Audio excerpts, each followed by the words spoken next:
Welcome to K-Drama School. I'm your host, Grace Jung, and class is now in session.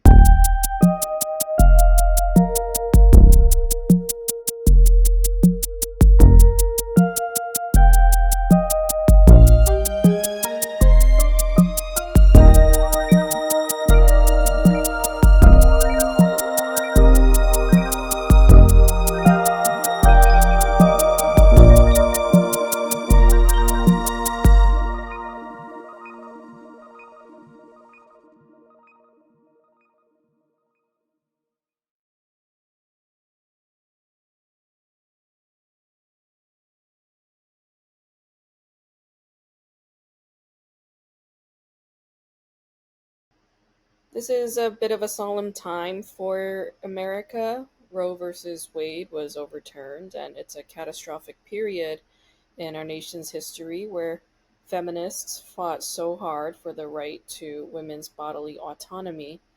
And if you're out there protesting on the streets, then I just say please be safe, stay hydrated. If you're feeling angry and helpless, I recommend that you take a moment to just donate a couple bucks to an organization called WRAP, WRRAP, which stands for Women's Reproductive Rights Assistance Project. They're an organization that assists women who are financially unable to pay for safe legal abortions or find emergency contraceptives. So take a moment to visit WRAP's website and just donate whatever you can. I'm unemployed at the moment, so I could only donate $10, but that's still something I can afford to do for something that I believe in, and it helps me quell my anger and my sadness at this time. If you donate to Planned Parenthood or whatever other organizations you find, I think that's still very helpful, okay? Just donate to any organization right now that is going to help women's right to abortion and help with women's reproductive health. Today's show is Our Blues. It is a No Hee-kyung drama from TVN, currently streaming on Netflix. And No Hee-kyung has showrunner status in Korea. She is a hit maker. She wrote tremendous shows like Worlds Within, It's Okay That's Love, Dear My Friends, and Live. All of No Hee-kyung's shows deal with some form of impossible mother-child tension, history, and disability. You see mental health getting explored in shows like It's Okay, That's Love. You see aging as a form of disability on Dear My Friends. There's also a character on Dear My Friends who has a limp because of a physical disability, played by actor Kim Jung-hwan. Kim Jung-hwan is the same actor you see playing Chun-hee's son in Our Blues. He's the son who becomes comatose. And Dear My Friends also has Yeonha, played by Cho In-sung, who is wheelchair bound. So Our Blues, also consistent with No Hee-kyung's other works, is going to explore disability and with greater integration. We see depression, which is very visible in Seonha's character, played by Shin-mina. I thought the use of water in the first scene when we are first introduced to Seonha's present day character was a very creative use to describe depression. And depression, for those who've ever felt it, it usually feels like endless cold water inside and outside of the body. So I thought that was a very clever device for television. You have actress Yi So-byul, who plays Byul, and she is a deaf woman who sells coffee at the market and very much a part of the Jeju market community. Then you have actress Chung Eun-hye, who plays Young-hee, who is Young-ok's twin older sister who has Down syndrome. A very important scene on Our Blues for me is how they handle disabilities on screen. So when Kim Woo-bin's character Jung-jun is caught off guard when he first meets Young-hee, it's a very critical moment. Young-ok accuses him of staring and she becomes very defensive about it, but Jung-jun takes the time to explain to her that he's never heard of the word Down syndrome before in his life, and he's never met somebody with Down syndrome. So his initial response was all he was capable of in that moment, but now that he knows, he can continue to learn and behave with more sensitivity.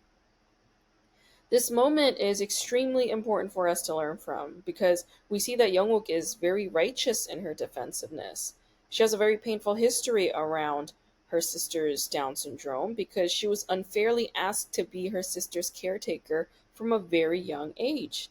And that isn't fair. But her defensiveness also comes from a place of hurt.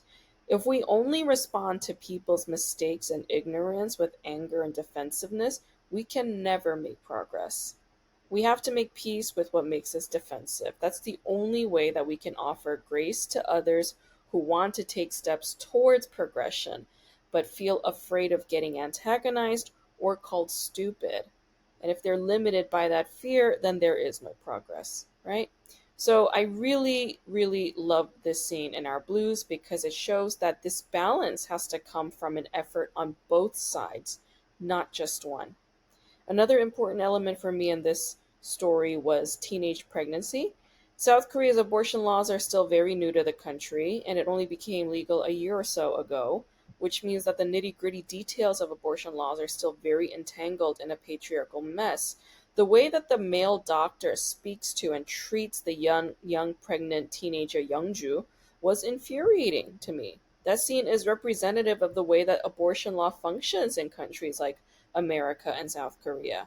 It's a law that's made by men who don't understand the needs or the bodies of women, not in the least. It's very crude, inhumane, dehumanizing, and out of touch. You see that Youngju was a very scared teenager asking for help, but this man was a complete asshole to her. Getting pregnant makes a woman reassess her entire life in a completely different light. One becomes responsible for another human being's life, and that's enormous pressure. It's also frightening. I have a friend who is pregnant and in her third trimester right now, and she has a C section next month, and she's terrified. Giving birth always comes with complications. It's never a smooth and easy process for anybody, and nobody should take it lightly. And when a woman says that she wants an abortion, it's her right to decide what is right for her body and nobody else's. Even that scene when the female doctor asks Youngju if she wants to hear the heartbeat, she didn't wait for an answer from Youngju. She just played the sound. It's very clear, like she never said yes, right? So that part of the scene made me angry too. If you're giving her a choice, why aren't you waiting for a complete answer? Then Youngju and Hyun decide to become parents, and their toxic fathers both insist on aborting the child, right? And this is because of their own personal conflict with each other when the teenagers have decided to become parents on their own accord. In fact, the most violent scene on this show for me was when Hyun's dad, In-kwon, grabs Youngju by the wrist and starts dragging her to the hospital to abort her child. It was such a messed up imagery. This show has a unique omnibus style with a large ensemble cast. It dedicates each episode to two people at a time, showing their relationship in full detail. It explores romantic love, parental love, friendship, and sibling love. The last two episodes are dedicated to Dong-seok and Uk-dong, and this was the most emotional two episodes of the show for me. A son who holds a toxic slew of grudge against his elderly mother finds out that she is dying of cancer. His girlfriend tells him to confront his mother and say everything he has on his mind. Later, when Dong-seok demands an apology from his mother, Ok-dong blankly asks why she should feel sorry at all. There's a very interesting scene when Dong-seok and Ok-dong are at a Chinese restaurant, and Dong-seok Karens out at the owner who serves another table before theirs. This very minor injustice feels enormous to Dong-seok because he feels victim to the major injustices he suffered while living with his mother Ok-dong. The confrontation continues and Ok-dong finally answers, and she says, "How could a crazy woman ever feel sorry?" So Dong-seok is now realizing that Ok-dong had resigned herself to madness. She knew that every decision she made her son feel unworthy and unloved, and they were enormous mistakes that she could never come back from. And the guilt of this on her conscience was only alleviated when she decided to call herself insane. Ok-dong, despite these troubles, She really wanted to believe that becoming a second wife to a married man was doing right by her child, giving him a home and food to eat. She thought was the bare minimum that she could do for him after her husband died, right? Dong-seok suffered by getting beaten up by his step siblings regularly, and he was also abused by his mother physically. He was also neglected and deprived of any love from his family since he was a child. But it's only when Dong-seok starts to make amends with his mother that his resentment goes away, and the way to do that is by showing his love and care by listening to all her requests. It's only when we make peace with our past that our present and future can transform. And I really loved Dong-seok and Ok-dong's story, and I really love this show. I think this is probably No Hee-kyung's best work to date. Today's guest is Rishi Arya. He is an LA-based comedian with a very interesting career and history that starts out in Canada in the music scene, and then eventually New York, and now here, where he is a comedian and actor. Let's talk to Rishi Arya. What were you doing in Santa Monica? Oh, man, very weird story. I entered this contest on Facebook to get a Mm-hmm. very expensive portrait of my dog, and Yeah. I won. So today, yeah, so today I went and I took my dog there. It was a very fancy place, very classy. I had to like really say, hey, I just want to make sure I won the contest before we start turning on cameras. You're not going to give me a bill for like 9 grand or something. Yeah. You know? And they go, yeah, yeah, yeah, don't worry. He goes, the only thing is if you want to, get something fancier, we'll fly it. But yeah, so went there and took some pictures with my dog, like value of $2,500. Damn. And we're there for 2 hours. Me and my wife were in the pictures too, but it's really just about him. And Damn. yeah, so we're doing that. That's awesome. That's Yeah, amazing. it's a very random story. Yeah, Yeah. No, yeah. congratulations on getting that. Well, congratulations to your dog, Norman, right? Yes, yes, yeah, yeah. Yeah. He's I he had no yeah. idea I what was going on the whole time. Because they're like, okay, do you Aw. guys want to be in the picture too? Do you want it to be like you want it to capture the? I was like, nah, just really, we want him to be the guy. You Yeah. know, Yeah. This is his you day. know. This is his Yeah, portrait. yeah, yeah. Yeah. Exactly. Aw. I love your dog. Your dog's so cute. No, no, he's the best. He's my life. I'd give him. I mean, a new heart, be like, just kill me and take mine and put it in him, Yeah. and he won't Yeah. even know. No. He won't even know I did it. He won't even know. It wouldn't So. even it would make no difference to him. Yeah, yeah. Um No, I love your dog. I met him last year at Kari and Flashback. Asad's Oh yes, birthday that's true. party. I brought him Yeah, there. Yeah, they yeah, bring him to yeah. flashback a lot, so I thought maybe you met him there. I've never seen him at Flashback Yeah, actually. yeah, I've seen you at Flashback a bunch of times when I was going yeah, there a lot last year, but I never saw yeah, your yeah. dog there. I brought him Um, there. I love your dog. He's such a good dog too. Like, Yeah, I yeah. just He's my remember. tenth. He's my 10th dog, and Oh, you've he's the had a best lot of one. dogs. I've had a lot. And he's the best one I've ever had. And Wow, he's a that's a rescue and just randomly happened. You know what I think it is? It's because it's the first dog I've had where it's just me and my wife, I guess, having him yeah, alone, whereas the other times with yeah, my family. So he's probably sure. picking up on the energy of like my father. Uh-huh. The other ones, and they're like they weren't as good, you Exactly. know. So Exactly. Exactly. Yeah, they know instinctively like who's the alpha in the pack and yeah, like in the case when you were growing up with these dogs, they knew that your dad was the alpha yeah, and exactly, yeah, you yeah. were just part of the pack I was like just to like your another dog. dog, yeah, basically. Yeah. Yeah. I remember the story you told me when you were adopting Norman. It was like such an intense one and It like was tough. It was hard to get you him. Yeah, you were super dedicated and you were just like yeah. gunning for him. You were just like, this is my dog. I'm gonna Yeah, and it was do very stressful. It was like the definition of a first world problem because I was super mm, stressed trying to get this dog. I was like, I don't get this yeah. fucking dog. It's like, then I Yeah. got him. But yeah, they were Yeah. really trying to not give him to me. Uh, It's so weird. It's so weird how no, they it's it's a because at the shelter time, and yeah, you but the know, thing is, these shelters, I think they sell the dogs to rescues who turn around and sell them for like $1,000. So it's a they don't racket. necessarily like if you want to go there and you get a dying dog with one leg, they'll give you three of those. But it's kind of like I just wanted this normal. kind of a bigger dog that nobody want. The guy even told me nobody wanted this one, which I was surprised Yeah. about. But then I guess once I wanted him, they're like, like Suddenly the maybe, value went yeah, up. yeah. All of us are like, well, we promised him to a rescue. I go, you literally told me the opposite of that when I came in. So stupid. Yeah, It's I really got into the deep underbelly of the dog yes, you trading did. world, Yes, you So, did. like, I Yes, you was did. meeting Mexican families in liquor stores trying to buy their dog. Like, it was like that. I was like, and I'd be talking to the kids because the parents don't speak English, and I'm like, "Are you okay selling this dog? I don't know if I'm just like taking this child's dog."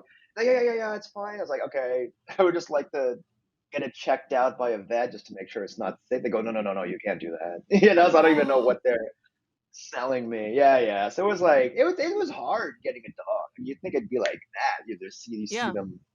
I should have just driven to an area and just found a stray one and picked it up. You just picked it up and taken it But you home. Yeah. fall in love with like because I remember I was working with my wife's best friend because she used to volunteer in these places. She was giving me advice, and she was always Yeah. saying like, no, but don't force it.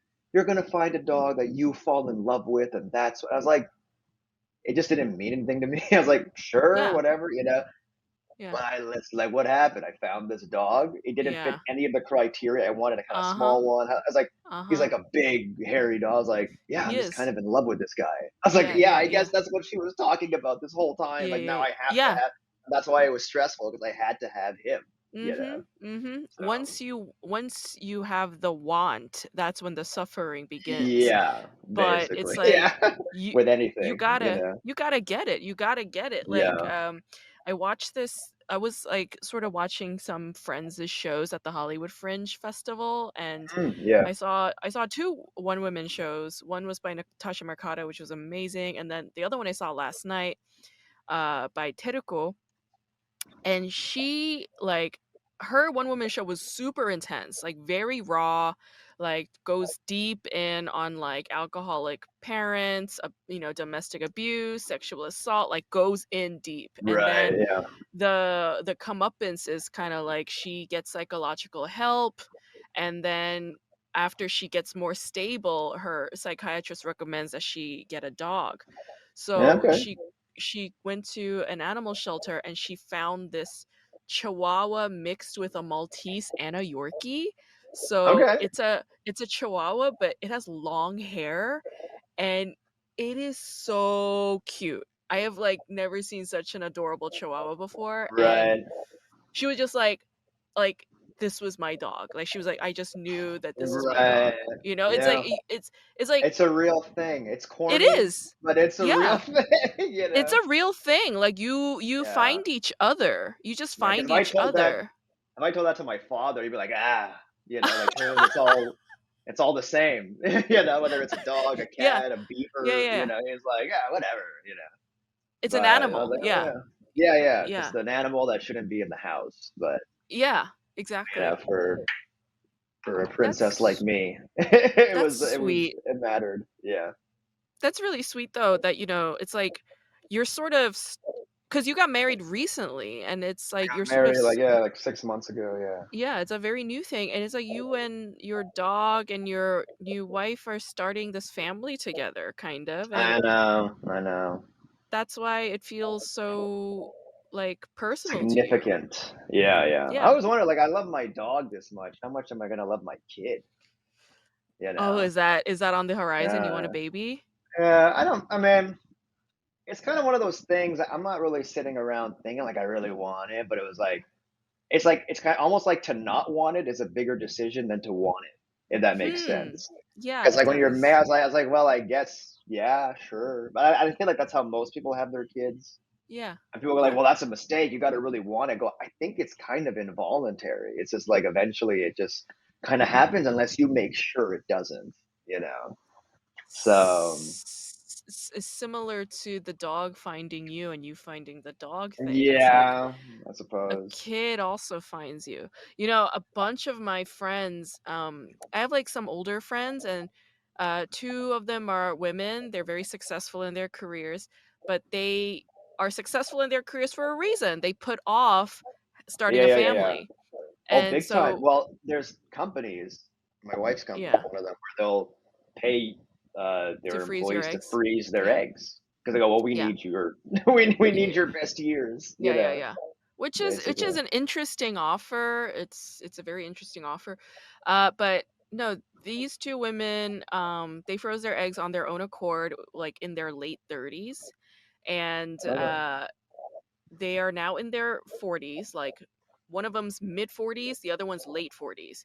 The one that's Yeah. late 40s, she's been trying to get pregnant through in vitro for 5 times.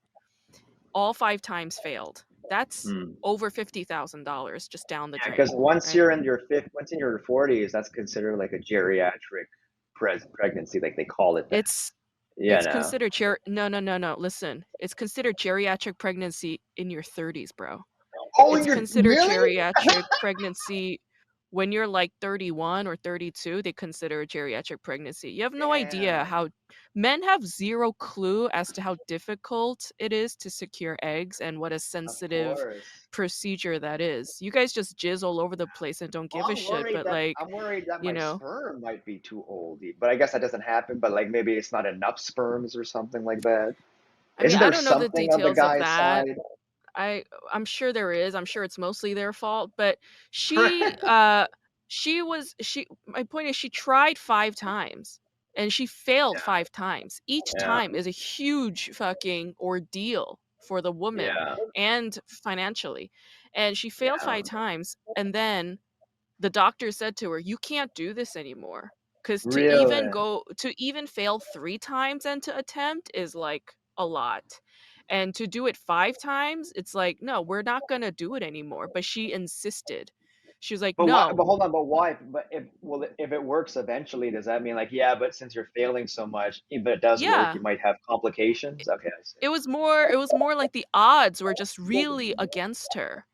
It was like Right. you like to even try in vitro in your 40s is already like it's a risk, and then to continue it a sixth time is like Yeah. it's like everybody's wasted time. That's what the doctor said. But then the sixth one Worked. worked. It Okay. worked. And And has she then given birth yet? she had a baby 2 months Okay. ago. Okay. That's a happy And ending. it Hopefully is the a happy baby is ending, but healthy. You know. baby's healthy. She almost died. She Well, had yeah, some I guess. she had some complications. Well, it's not even an age thing. Like you keep nodding your head like, yeah, yeah, it's because she's fucking old. No, it's How not. It's old? Yeah. because it's cuz like all of my friends who had children, all of them Yeah. had some complication. Like childbirth is Hmm. not it's not a fucking walk in the park. It's not to be taken Yeah, yeah. lightly, I know. you know? So, I want to get a surrogate. Like I'm afraid. I'm afraid for the health of my wife having a baby. really. Wow. Yeah, just because I don't know the pain. She doesn't do well with stomach pain, just regular stomach pain. So I can't really imagine doing a whole ass childbirth. I just feel like in this current climate of Roe versus Wade, like you saying this stuff right now, like women are just gonna get so annoyed by it because I'm just Yeah, like, yeah. just stop it, just shut the fuck up, just be Don't get quiet. the surrogate. Don't talk about anything related to women's bodies and birth like at all. It just sounds dumb right now. No, let's get away from that. It's starting to irritate me. No, so like I don't know, like what do you do? Like do you like audition and stuff for like Yeah, roles? all Like the time. Yeah, that's your hustle, huh? I did two this week. I mean, now it feels like less of one because it's all on tape. It used to be like you went in and you Yeah. kind of felt like you were doing something. Now it's like Yeah. the equivalent of a Zoom show, you know, where it's like, Yeah. did I do it? Did this matter? Did anybody see this? You know. Yeah. Yeah, yeah, yeah. So Mm, it really forces you to look at your real life a little bit. It's like, I guess I should just get another job now. I guess I should really try to, be more of a yeah. normal adult if this is just turning Yeah. into that. It's like every audition is just me entering a sweepstakes. Basically, is what it feels like. It's like I don't even know. I mean, I went. So Yeah. How long have you been like in that grind, the whole actor's grind? almost like 10 years, like 9 years. Holy shit. Yeah, I worked a lot. I got a lot of stuff. I didn't get way more stuff than I got, but yeah, it just kind of becomes a lifestyle. I know, like right before the pandemic, I was going out a lot, like for a lot of pilots and stuff like that. It was like because the pandemic happened like in pilot season, so Yeah. that kind of stopped everything. But it's not very good for your mental health to live that way. It's like Really? all you're doing is job interviewing. Like most people, like kind of they get a thing for a job interview, and then you get the job, and you're like, "Whoo, okay, I'm unless I switch jobs, I'm not going to do another interview." But this job Yeah. is that basically. Even if you Yeah. book a job and then you're on set, you're like, "Oh well, then today this is it. Then I gotta, hopefully I find something else." Sure. Um, Sure. so Then yeah, but yeah, how do you manage with that anxiety then? How do you manage it? How do you cope with I it? don't. I just have anxiety. Now, not as much. But before, like the pandemic, kind of melted whatever depression I had. It kind of melted it away, and it hasn't Oh, really come interesting. back.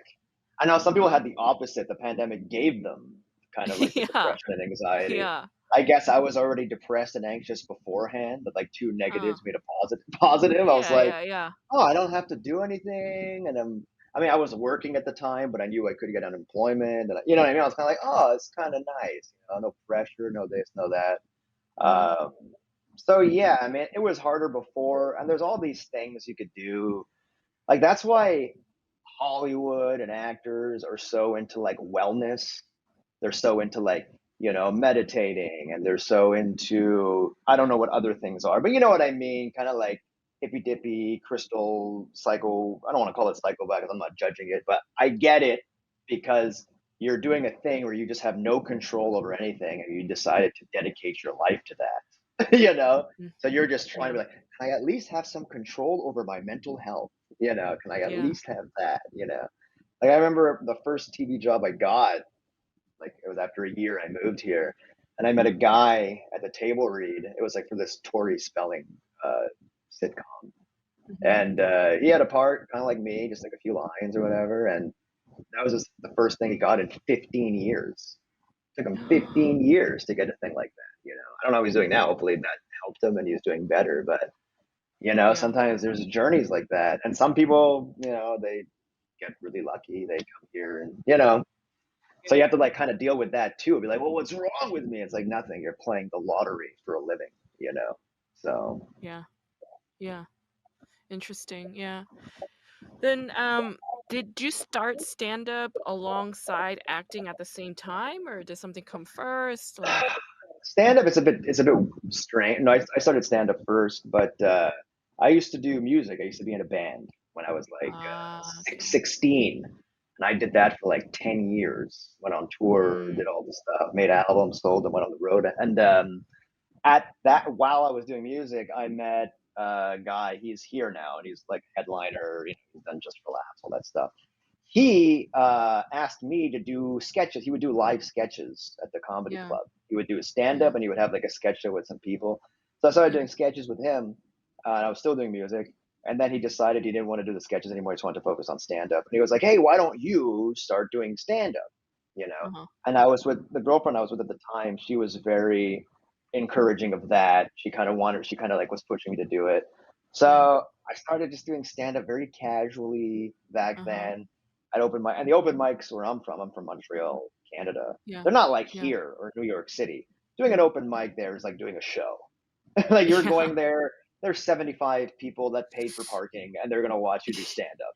So it's always kind of weird for me. Like I was like, this is the open mic. I didn't know it back then. I see it now when sometimes I visit back in Canada and I was like, oh, I'll go up at a mic. And I see the local comics there and they're treating it like a mic. And it's like the biggest show I've done in 9 months. Like they're going up, they're Yeah. like, oh, I'm just kind of practicing. It's like, practicing for what? This is Yeah. A like, what are show. you doing? You're not doing Yeah. Yeah. theaters. So I Yeah. never Yeah. really, Yeah. so I Yeah. was doing it a bit casually like that. And honestly, it's so funny because back then I wasn't even bad. Like I never really had bad sets because I was Yeah. so detached, uninterested, and there was an Uh-huh. actual audience. It wasn't a bunch of comics judging you. you know, Right. it was Right. only when I was doing it seriously in New York where I was like, okay, now I'm gonna start bombing all the time. Yeah. You know what I Yeah. mean? It's like once you care Yeah. about it and you're trying to do it. Yeah. It's a So radical yeah, difference, isn't it? so I started with stand up, and but I was, taking acting classes. I was doing like, these fringe plays, like community kind of theater. I really love. doing theater, even though now I just do like film and TV. But I Mhm. really love that. I got off on that. It's very similar to Yeah. stand up. It's you performing for an audience, getting immediate feedback. Yeah. And I didn't start really pursuing acting until I got my visa. I got a training visa in 2013. Okay. Yeah, 2013, and like that's basically when I started. Wow. Wow. Man, yeah, I mean, but it's all kind of like related, isn't it? I mean, musicians, like they're used to being on stage, right? Like, and Very much. Yeah. you know, like you have a huge leg up before you go into stand up. But like, do Yeah, because you, I never had the thing where I was. I mean, I was a little bit nervous because like right? stand up is also this thing. That's why actors you talk to most actors like, oh, I can never do stand up, even though they're acting on stage anyway, because like Sure. it's really just you, like as naked. It's Yeah. like, well, this is me. It's Yeah. my name. I'm Yeah. responsible for everything you're seeing here. I can't blame anyone. So it does have that Yes, thing. it Music. does. When we played music shows, sometimes hardly anybody's there. They're not listening, and it doesn't bother you people Yeah. because people can still be vibing out and liking the Uh-huh. music they're hearing. Nobody's vibing out liking the stand up you're doing, not listening to it, and you're doing terrible. Like stand up, you're either doing. There's like no second place. You're either doing Yeah. good Yeah. or it's Yeah. bad, and the better you become at stand up, your Yeah. standards are kind of like, well, now if I didn't kill, it was kind of a bad set, or if I had to do my A material to have a good set, it was a bomb. Like it's a weird, like it's always like a self punishing thing. You're always trying to be the best. Like if you're not the best, you kind of feel like not that you wasted your time, but The you personal notice that. the personal stakes are a lot higher in stand Yes, up. And very much. yeah, no, that makes a lot of sense. It's just funny. What did you play when you were in the band? No, I was the we were in a band and I was rapping. I was You were the the lead front man. singer. I was the You were lead the singer. Yeah, rapper. yeah. What I was was the the name of the band? rapper. Yeah. There was no name of the band. It was just me and I just had a band. We were just called. We'd be billed under Vocaliber and Vocaliber? yeah, yeah. It was a long So time ago. I that's was what you yeah. went by? That's what I went by. But sometimes I Interesting. would go, like sometimes I go like on tour. Like I got to go around like Europe and stuff, and the band wouldn't come with me because they wouldn't. I'm not gonna pay for four other people to come. Interesting. So Uh-huh. I would do both. And then by the time I moved to New York, uh, by then our drummer kind of quit. Like his girlfriend didn't like him being in the band. Okay. You know what I mean? Like, All so I'm like, right. all right. I moved to New York and I tried forming a new band on Craigslist. And this was kind of a because in New York City, it's very like I Yeah. guess it's a metaphor for America. It's like I'm Yeah. getting responses from like delinquents eating their own shit, Yeah. and also like Yeah. I'm a touring drummer for Britney Spears, and I was like, whoa, okay, I need somebody who's kind of, like I don't know what I'm going to offer you. I went to Juilliard, motherfucker. Yeah. So I was just Right. trying to find people like me. So eventually, I found another drummer. I had a friend I met in acting class who's like an amazing guitar player. He just does that now for a living, but Yeah. we were starting to do shows in New York, and kind of doing pretty good shows too. Like I got to play like the New Yorker. I got to open for like some guy that was on Eminem's label in Brooklyn or whatever, and Uh-huh. so we were doing it. But like there's be things like New York is just like it's hard to get people together. It was hard to Yeah. practice. I live in a place with five roommates. There's like six Right. Listerine bottles in the Yeah. bathroom. And then Yeah. we start the show. We're going up. The drummer's not there because he can't find parking. Yeah. So I'm going up and doing the show without the drummer. And I was already doing stand up at that point. I even continued in New York. I was like, you know what? Yeah. So then I moved from doing music. I was like, I started battle rapping in New York. I joined, Oh, interesting. yeah, there was a league there. I think they're still around. It was Grind Time Now. And I did a Wow. few battles for this thing called, man, it's really escaping me. It was like it's like their smaller league. I had done Yeah, yeah. I was getting into that. I was like, okay, this I can do on my own. And Fascinating. Yeah. and it was like kind of new at the time. And oh yeah, the draft league, that's what it's called. It was new at the Mm. time. So it was like getting a lot of hits on YouTube and it Mhm. was kind of a popular is that anything it mattered more than making music. And a lot of Yeah. those battlers were very bad at making music, which was very interesting because like it's kind of like sometimes you see comics, they're amazing roasters. They're really Yeah. great at the roast battle, but they Right. don't really do stand up. That's like not their Yeah. thing, you know. So it was Uh-huh. the same thing with this. So I had done a few battles, but then what started to happen is like, Yeah. I worked really hard on preparing, and then I would go and my opponent wouldn't show up. And I was like, and that Oh, was basically what I did for those 4 months, and that's it's like, so annoying, yeah. yeah. So then So event, so and then basically stand-up, it was like it's like because you just rely on yourself and all these other people exactly. in music is like, You they're stand just up unreliable. 4 times. Yeah. I was like, how am I going to get really good at battling if I'm not going to have the opportunity to do it as much? Right, Uh, uh-huh, and and I'll say it was just like it's just like music is more of a young person's thing. Like I think I was like 28. No, not 28. I was like 26 at the time, and I felt old because there was wow. like people battling there that were 17, 18, kind of like when I had started doing music. I started at It's so 16. crazy. It's So so crazy yeah, whenever I feel young in stand up still, but yeah, when I was doing that, I felt old. I was like, I yeah, can't keep doing this, and who knows where it's sure. gonna. I'm gonna age out faster. So I just started Yeah, only focusing on the stand up, and it got interesting. me a lot more really than Yeah. the music did. What is it that you seem to love the most then? Is it music or is it stand-up or is it acting? Right now, I mean, it's probably stand up the most because stand up is the closest to, because even with acting, the only Yeah, acting I truly love that opens me up is doing the yeah. theater. Like I did a Oh, play interesting. in Uh-huh. Fresno a few, but you don't make Yeah, any money unless you're doing Broadway or something, or unless you're really kind of in those super professional spaces. It's not like booking a commercial here. Anybody can book. Like my sister can go book a commercial if she wanted to. You know what I mean? Like, yeah, whereas, so with acting, the thing that I liked was the theater. I liked being on stage, having that focus for yeah. like 2 hours, you have a full audience. It matter. You matter.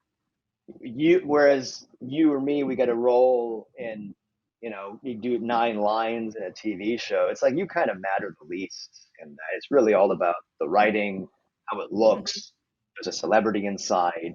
If you suck, we'll head it around you. We just won't show we'll show the back of your head when you say you're like, like you just matter Yeah, less.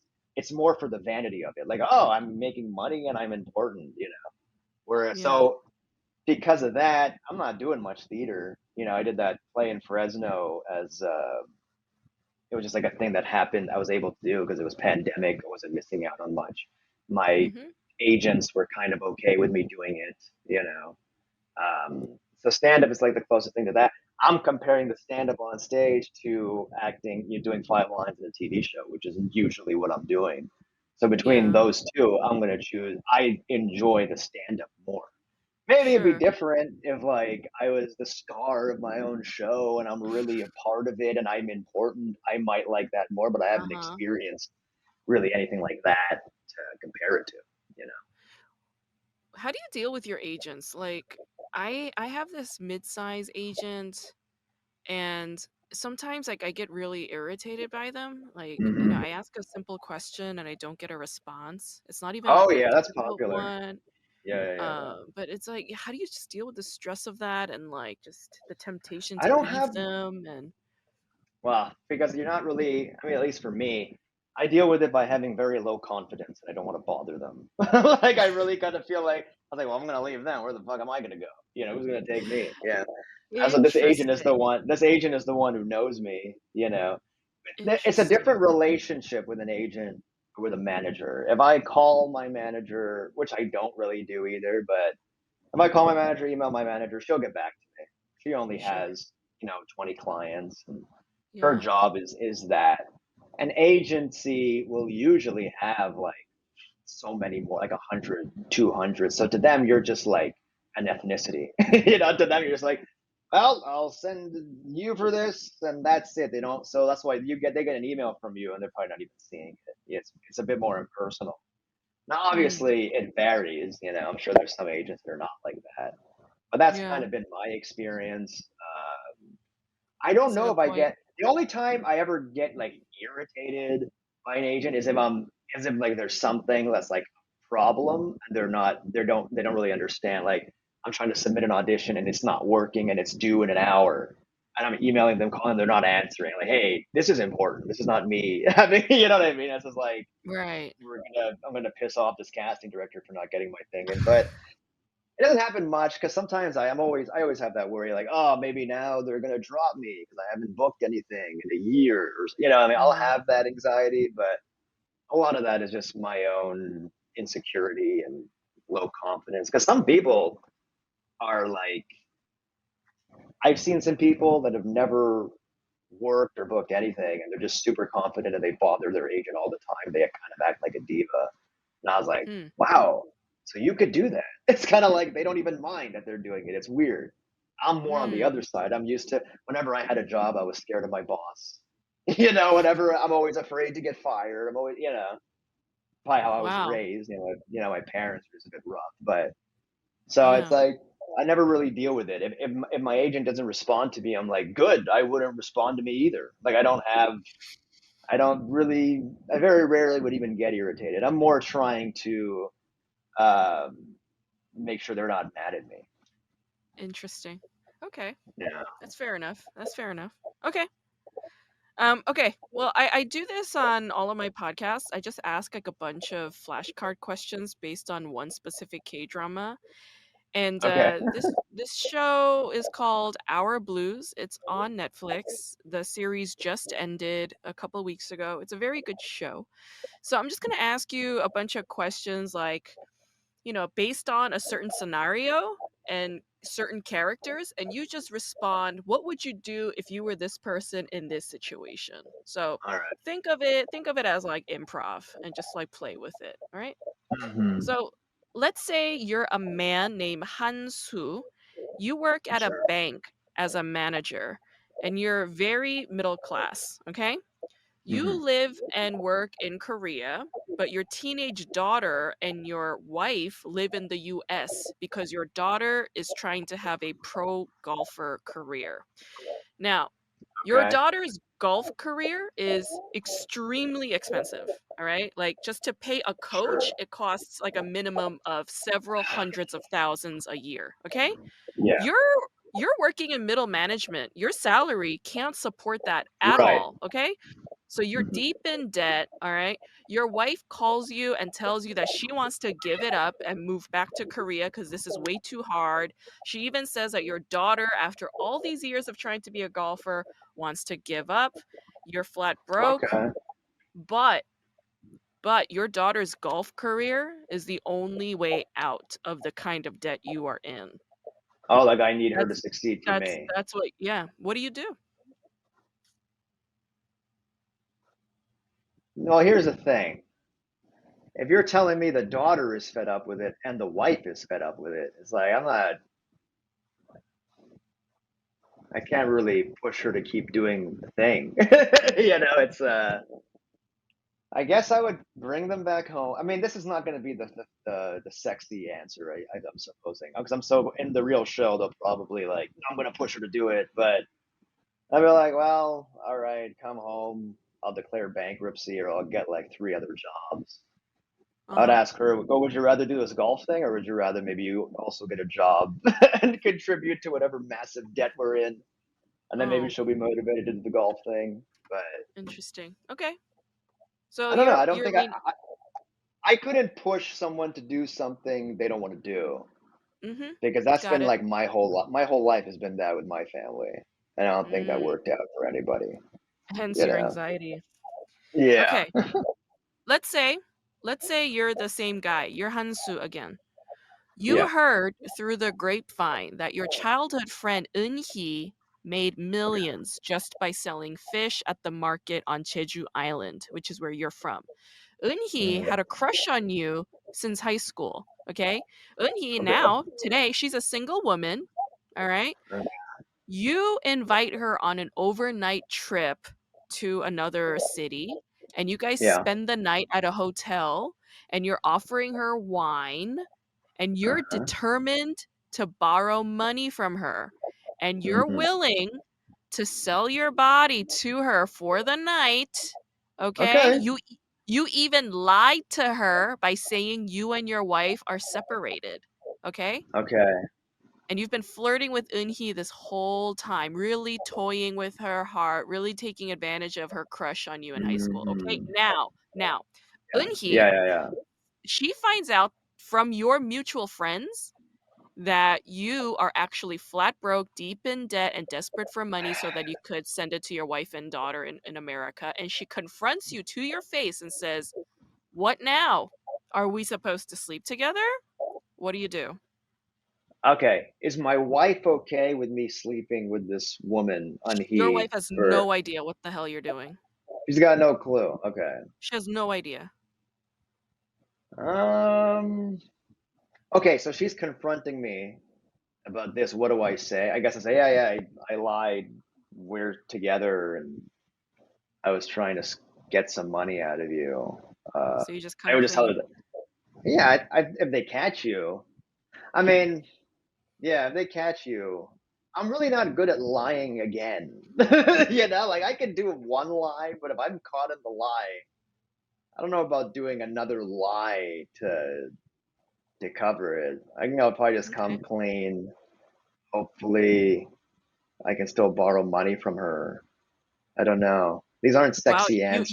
you would they're really not. You're terrible at Yeah, this. yeah, No, yeah, yeah, these suck. yeah. Well, These because okay, answers I guess suck.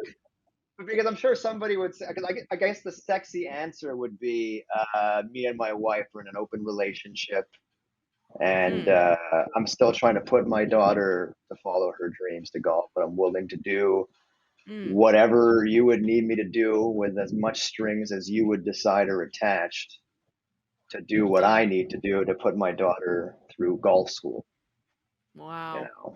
But it's more, I would Okay. just feel bad cheating on my wife, you know. Yeah. Yeah. If she's Okay. okay with it, then it's kind of like, all right, then where's the, what does it matter? Unless I'm really just not attracted to this person. But, um, Hmm. Interesting. so, Okay. yeah. Let's say you're a guy named Jung now, okay? Okay. You're a fish boat captain. You're a young man. You're like in your late 20s, early 30s. Your job is to take female divers. This is a cultural concept in Jeju Island in Korea. They're called henya, and there are female divers who go into the open sea and they harvest like abalone and oysters and bring them to shore and they sell them. It's been like a tradition for centuries there. There's this one girl there. Her name is Young-ok. She's a young woman. She's Okay. very pretty. You have a huge crush on her, but Okay. she's known throughout town for being a major flirt, a floozy, and a Okay. liar. And you Okay. start dating her anyway, despite all of these things. But she keeps walking away to take a mysterious phone call multiple times a day and won't explain to you what is going on. What do you do? Probably nothing. I'd probably just like have fun and like, what do I care? I'm not married with kids in this scenario, right? No, but you love this woman. She's your girlfriend. Yeah. How old is she? You guys she's a few years older than you, actually. You're in your Oh, early she's 30s, she's older. in her mid-30s. Yeah. Yeah. No, no, that would just let her keep doing as long as we're having a good relationship. I Okay. would assume Alright. our relationship would be good enough that whatever those other things are would just go away. And if they Okay. don't go away, and then it's like, and then I will. It'll be like one of those. I can't have control over. The only control I can have is with us. I can't really have control over That's some true. guy she was probably banging before I was even in the picture. There was no. Hmm, okay. So Interesting. Alright. So you assume it's a guy that is from it's an ex-boyfriend, that's what you assume. Okay. Alright, am I alright. just being hidden? Yeah, Let's deal with the next question then. Let's say you're Chungjun again. You're the same guy. same guy. Youngwook, she says that she wants to break up with you, and Okay. she goes to the airport to pick somebody up. You chase Hmm. after her, and when you get Okay. there, she has a twin sister in her car who has Down syndrome, All right. and you don't know what to say, so you just stare at her. And then Youngwook Okay. accuses you of staring at her disabled sister insensitively. What do you do? Um, if she's upset that I was staring at her sister with Down syndrome, I don't know. Like, yeah, I guess she looks like you, so I couldn't take my eyes off. What do you want me to? What do you really want? she looks like you when you're drunk. I don't really I don't have no Okay. apology for that, you know. All right, all right. Okay, that's a good answer. All right, all right. Let's say you're Young-ok now. All right, you're the young woman who's accused of all this lies and whatever treachery in town. Everybody hates you. Okay, Okay, you and great. your boyfriend Chung-jun and your disabled sister Young-hee are at a restaurant, and an Hmm. 8-year-old boy is making faces, pointing, and laughing at Young-hee. What do you do? I'd probably get pretty pissed. Um, Hmm. how old is it? How young is this boy? Is he like 8 or 15? 8. He's 8. Um, the immature response that I had was I would probably find something like just as bad that I could do to this kid to pick on him, you know. And it's like, does you like it when someone does it to you? But Yeah. it'd probably either be kind of move the sister away so she doesn't see it, you know, and maybe say something to the boy's parents. Be like, hey, can you like, you know, put a Okay. fencing mask on this kid or something? You know, like does that like can you do something? Do your job? You know. Fencing mask. Give me I one second. Let can't me plug in this thing. sure.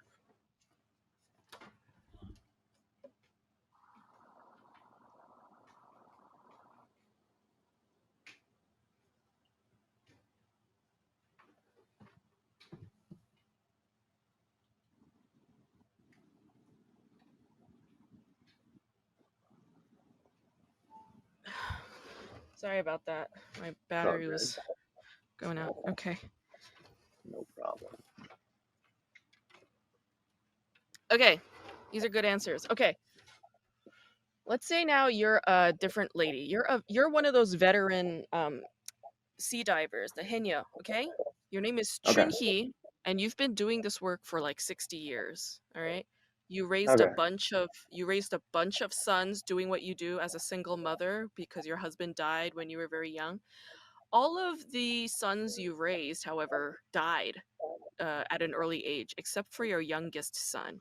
He's the only one Okay. that's living today, okay? He has a wife, he has a 5-year-old daughter. Your granddaughter, Eungi, the 5-year-old kid, she's staying with you for a couple of weeks, okay? But weirdly, your son is not picking up any of your phone calls, and somebody Uh, in your town thinks that maybe your daughter-in-law is having an affair and ditched her daughter at your house to be with somebody else. So you call your daughter-in-law and she's not picking up the phone either. What do you do? man, if all my kids are dead, I feel like I wouldn't even be thinking. I'd be thinking more like, did somebody drown my kid? Like, I would just be more. I'd be so paranoid about that. Yeah. Um, yeah, what do I do? I just try to get there as soon as possible. I really wouldn't give a fuck about the affair. Like, if I'm like 80 Mhm. years old in that scenario, that doesn't mean anything to me, I don't think. Uh, Yeah. it really just be about the safety of my kid. And if Mhm. it's just him having an affair with some woman, I'd be like, I just want to make sure she's not going to kill him too. That's really all I care about. Yeah. I don't really give a damn about any type of home wrecking at that point. When you're like 80, like you don't care about Yeah. anything at that. Like, you know, Yeah. you don't even care about Yeah. yourself dying. So I'm really not. That's Yeah. all I would care about. So I want to make sure this Okay. kid doesn't die until after I'm dead. You know. Okay. Good point. Okay. Yeah. Let's say you're the same woman. You're Chunhee again. You Yeah. find out the truth. You find out the truth that your only living son is actually comatose after a severe car accident, and he's lying up in a hospital and he's brain dead. The hospital bills are racking up, and your daughter in law just didn't have the heart to tell you that your only living son is currently comatose. What do you do? Yeah. Man, I don't think anyone's gonna want to. There's no customers for me to sell my body to at this point. At 80 years old, I don't know. What can I do? I'd probably like cry a lot. Uh, maybe like give him a hug, shoot myself and my son like, at the same time. You know, just like do. I was like, maybe put me in a. I smash my head against something. Go put me in a coma too. Maybe we'll meet in coma land in the Odyssey. We'll meet in the Odyssey or something. What a terrible life. How did I live this long? How did I make it to 80 through all these dead kids? Was I killing these kids and eating their adrenochrome? Like how is I feel like if my dog died, I would die like next year. Like I would I'd feel so bad. Yeah. This Yeah. woman's living till 80. Maybe I wouldn't even give a fuck. Maybe at that point I was like, you know what? It's just par for the Yeah. course. Let's just, I would ask this woman like, will you pretend to be my daughter anyway? I need some living being that I Wow. don't feel like a complete failure. Murdered Yeah. every single one of my kids. Um, Uh-huh. yeah, something you can do. I'd either make the best of it, try to adopt this girl, or I would kill myself. One of those two. But I couldn't. Okay. It can't be like my kid in the coma dying, and I'm just gonna go on with life at 80 something Yeah. years It's old. too It's got sad. to be It's too some. sad. It's got to be some change. Yeah. There's got to be some kind of return. You're right. Okay. Yeah. Yeah. All right. All right. Let's say you're Eunhee. Okay. You're that lady where that golfer daughter guy was trying to like seduce and shit. Okay. You're Yeah. Eunhee now. You have a childhood best friend named Miran. Okay.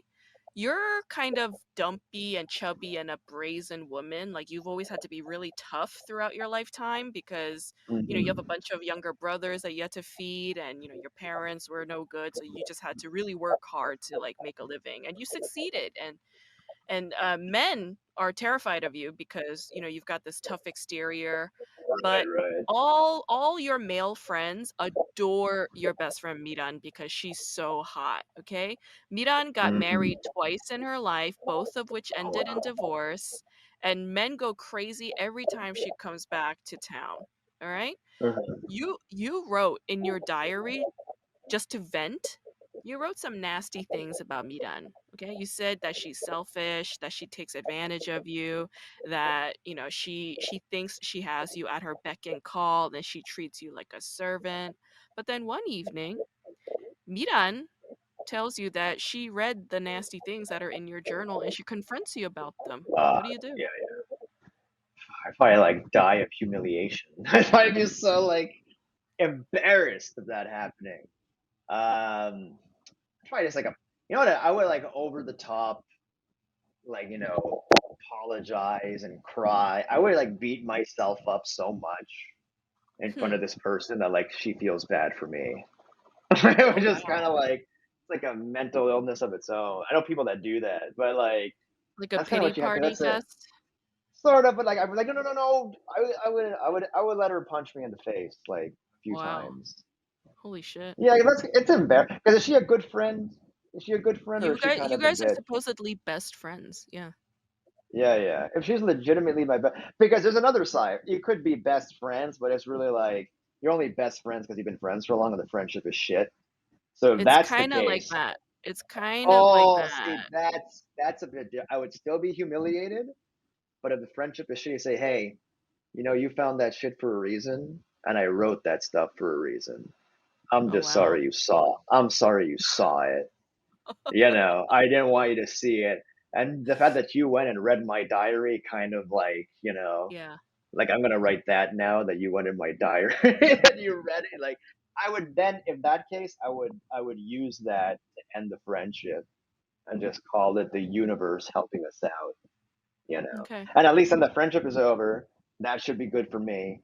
And she'll kind of really see what I saw about, like, because it's not like I told a bunch of people. It's just myself. Like, oh, she really thinks I must be a terrible Yeah. person if like my best Yeah. friend doesn't like me, and that'll Yeah. be my kind of subtle revenge for our shitty Yeah. friendship. So, Okay. so yeah, I guess I That's would do. fair So I enough. take back the other thing because the other thing I thought like she was a good person and I was the bad guy. Yeah. Now we're No, both no. kind of bad guys maybe. So Yes. Yes. Okay. yeah, yeah, yeah.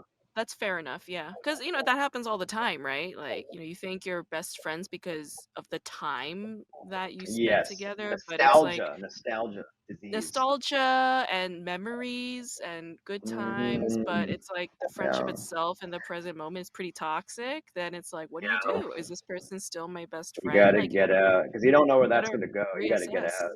Yeah. Yeah, yeah. It's a Sometimes loneliness reality.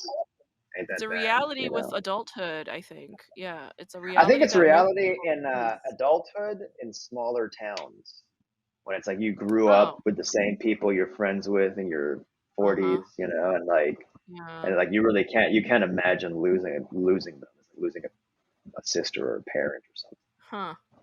You Interesting. know. I feel like in New Yeah. York, LA, even if you're like I lived in New York with not knowing anybody when I first moved there, but you're just so stimulated. and you just meet so many people incidentally that like you're not really like, you know, what's worse than loneliness is boredom. So just you not getting bored is kind of like keeping you coasting along. Whereas like if you're in Akron, Ohio, and you're both lonely and bored, that sucks. That sucks. That stinks. But I would be lonely in New York or LA, and it's like, all right, whatever. At Huh. least I'm not bored. Yeah, boredom is Interesting. really is the worst thing. Really? Yeah, Wow. I think That's so. so interesting. Because you'll only think about your loneliness when you're bored. If you're super stimulated, it's not really, you know. So you're saying that loneliness is easy to cover up by stimulating yourself. Yeah, yeah. Stimulation is like the drug that like you don't focus on the loneliness so much. But if you have no Fascinating. stimulation, if you're just like, you know, you work at the Quiznos in in Baltimore, and it's like, you know, you're gonna feel that loneliness head on. Fascinating. Yeah, Fascinating. It's that's why these fascinating small to me. towns. No, no, no, no. It's fascinating to me that you're saying that loneliness is something that should be covered up to get rid of boredom. Because if you are bored, then you will be so aware of your loneliness that you're gonna want to Yes, die. But it's like instead probably. of say right, Yeah. but you just don't say. But why not just cure the loneliness? You know what I'm Ideally, saying? I'm saying if you can't, I mean, ideally you want to cure every little problem you might have, but it's Yeah, it's like loneliness. the root problem here is loneliness. Yeah, It seems like it's yeah, not even yeah. boredom. It's not either or. It's like the root Yeah, problem is yeah, loneliness. yeah. So it's just But you funny to me can. that you're like, I think about you always hear about these high-powered executives or famous people. They go like, but you know, at the end of the day, I'm just very lonely. But they don't. They kind of still have a pretty nice, successful life. You know what I mean? Whereas if you didn't have that, that loneliness will just eat you up. I find.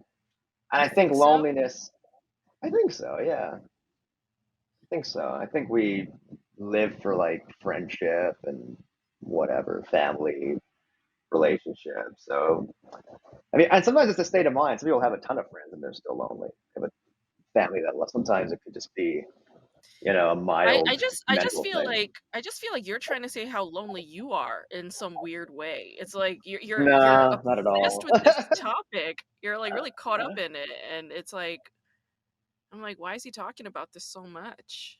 I don't know. I don't know where it started from, but it was something about being in a small town and having nothing to do feels very lonely. I'm basically comparing having nothing in a small town to having nothing in a big town. And if you have Hmm. nothing in a big town, it's just easier. Okay. All right. Okay, well You then, know. speaking of small town, let's say you're this 18-year-old boy. You're in high school. Your name is Chung Hyun. You're in Mm-hmm. love with your childhood friend and upstairs neighbor Youngju, who is also 18, Young Buju. and Okay. she is pregnant with your kid. All right, she wants to get an abortion, but you don't want her Mm-hmm. to. To I make want to things keep the kid. worse, Yeah. you want to keep the kid. She wants to get rid of this kid. To make things Mm-hmm. worse, your father and her father hate each other. They Oh used to God, it's like be Romeo they and Juliet. Yeah. it's like Romeo and Juliet. They used to be best friends when they were young, but something happened and now Mm-hmm. they fight every time they see each other. Yeah. And you're just this boy. You're just this 18-year-old kid who knocked up your girlfriend and she wants to Yeah. get rid of the Yeah. kid so that she can go to medical school in Seoul. That's been her plan all her life. What do you do? Yeah. Yeah. Well, clearly I'm an idiot. I'm 18 years old, and I want to keep this kid that badly. Nothing you can do. All I can do is plead, like, no, please, I want to keep this kid, and cause a lot of problems in my family and ruin my life. And you're like, I could say that, I guess, but I'd probably just go and like I'll just wait a few years and make another one. I don't know. 18, wanting to keep a kid is very like I'm 37 now, and I feel like am I ready to have a kid? So I can't really put myself in the shoes of 20 years younger wanting to keep my kid that the person who's having it doesn't even want. Yeah. I'd probably just swallow it. Like that's all I could do. You can't really like force them. Like no no. I'll make sure you don't. Like, assuming we're in a place where you can get an abortion, I can't really stop her from getting one. Like it's not my hands are tied really. I would just maybe Okay. feel bad, you know. I'd be like, oh, you know, I really want to be a dad. Pass on my 18-year-old wisdom to this child, but I would just deal with it. Drive Okay. Uber. I don't know. All right. Yeah. All right. Let's say, all right, this is the last question then. Let's say you're Youngju now. You're the chick. All right. You're 18. Okay. You Mm-hmm. grew up with a single father. All right. He raised you like the most precious only family member that he has, because that is the truth. You had Yes. sex with your boyfriend and neighbor Chung Hyun just one time. You guys used protection, but you got pregnant Okay. anyhow. What a And kid. you want to get an abortion because your dream is to go to medical school. You're the top in your class, you're the smartest, and Mm-hmm. you are destined for medical school, all right? Yes. But the doctor that you go to see to get an abortion at, he's Yeah, yeah. he's insisting that you bring your parent in to give you approval for this Oh. procedure. And this doctor is a male doctor, and he is Yeah, yeah, yeah, extremely yeah. rude to you, and he's calling Mm-hmm. you a slut. What do you do? Okay, he's calling me a slut. Yep. I'd probably go see another doctor. Is that an option? Can I just go see a different one? Like, is Yeah. that I'd either go see another doctor or I would wait till I was further along and try to lose the kid by accident or something. Like I would stand behind a door so when someone opens the door, it presses into the stomach. Oh my So I can god. miss, I can miscarry. Whatever way. If I'm 18 years old and I don't really want to have a kid and it's gonna like prevent me from becoming a doctor, like I could Yeah. just have like 3 kids later. Either I just see another doctor, I'd get pretty pissed off, and then I'll become a doctor, and then I'll confront the other doctor who called me a slut. And I'd bring Yeah. it up at the doctors' cocktail association or something. Uh, yeah, I Yeah. would just. If I don't want to have the kid, and I'm in a place where I don't have to have the kid, I'm not having it. Right.